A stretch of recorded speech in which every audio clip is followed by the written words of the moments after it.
જય માતાજી મિત્રો, જો જોઈ રહ્યા છો ને આપણે જે સનાતન ધર્મની વાત કરીએ, હિન્દુત્વની વાત કરીએ તો આ ખરેખર ખૂબ જ દુઃખની વાત કહેવાય કે જે ભગવાનના આપણે જે ગણપતિ દાદાની વાત કરીએ કે કોઈ પણ સારા કામમાં આપણે સૌ પ્રથમ વખત એમને યાદ કરતા હોય છે, તેમની પૂજા થતી હોય, તેમની આરતી થતી હોય, એવા ગણપતિની આપણે મૂર્તિ હોય કે ફોટો હોય કે આડે ધર ગમે તે જગ્યાએ તેને ફેંકી દઈએ છીએ.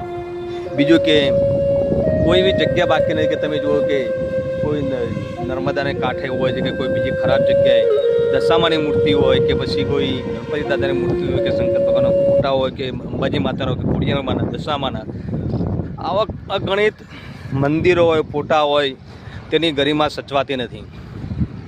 માટે તમામ મિત્રોને જણાવવાનું કે આ રીતે કોઈ આપણા જે આસ્થાની ગરિમા સચવાય નહીં તેવું કોઈ પગલું ભરશો નહીં. અને બીજું કે ખાસ એ જણાવવાનું કે કોઈ એવી જગ્યા મૂકશો જ નહીં કે તેમની ગરિમા સચવાય નહીં.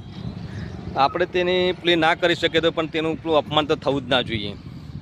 ગણપતિને આપણે લાવીએ છીએ 10 દિવસ સરસ મજાની એની સેવા કરીએ છીએ. દશામાની પણ આપણે લાવીએ તો 10 દિવસ સરસ મજાની સેવા કરીએ, આરતી કરીએ, સરસ મજાનું ભોજન ખવડાવીએ.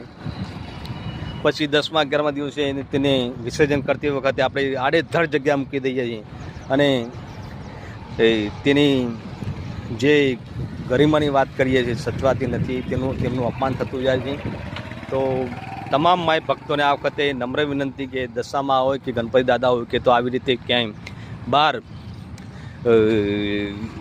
ફેંકશો નહીં. તેને વ્યવસ્થિત જગ્યાએ તેનું વિસર્જન કરો, જેથી કરીને આપણા હિન્દુત્વની જે આપણે જે સનાતન ધર્મની ગરિમા સચવાય. જય માતાજી.